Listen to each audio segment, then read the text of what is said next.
but I'm going to read so that I can do that for you. I'm Kast-McBride. I am a BPS parent, an advocate for children with disabilities, and a member of the Board of Citizens for Public Schools. I want parents to have choice in how they educate their children, but is it true choice if it's only for those who will succeed no matter which school they attend? Is it really choice if only for those who do well on tests, behave, and who do not have language or special needs? Is it true choice when students with language or special needs are punished for issues due to their needs? This is really not a choice, it's segregation. Many BPS schools have seen budget cuts of over $500,000 per year for 10 plus years. By the way, this is my 23rd year as a BPS parent.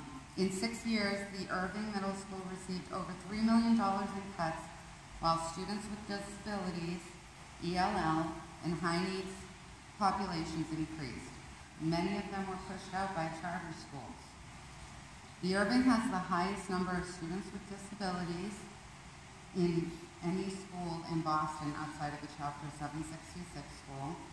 We have the highest number of students in foster care in Boston, and yet we have become the most highly chosen middle school in Boston and increased students' success rates, not just on an arbitrary test, but actually successful in their overall lives. Our public schools are bleeding due to the dwindling funding by state and federal government, education laws that keep changing, and also from the charter schools that take larger portions of our BPS budget, which is not fully reimbursed, as you are well aware. And I'd be happy to explain how charter schools are actually allocated 3 to 4 times the amount per pupil that our Boston public schools give to their own schools for the same type of students. Just ask me. The decisions that you make regarding education impact thousands of students who I've represented and continue to represent.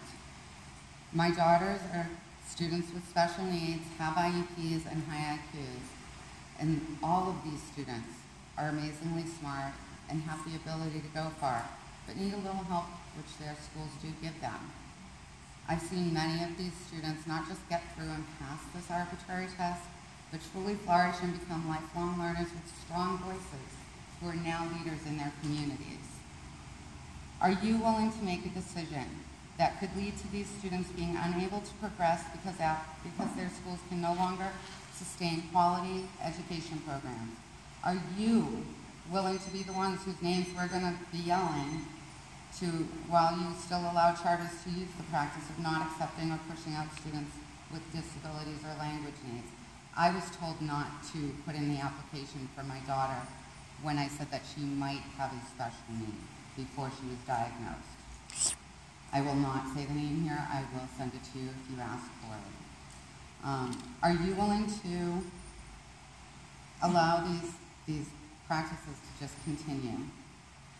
I would be happy to educate you on why any vote to lift the charter cap may actually be in direct violation of special education laws regarding the access to quality education opportunities that special needs students are supposed to have as their non-disabled peers do.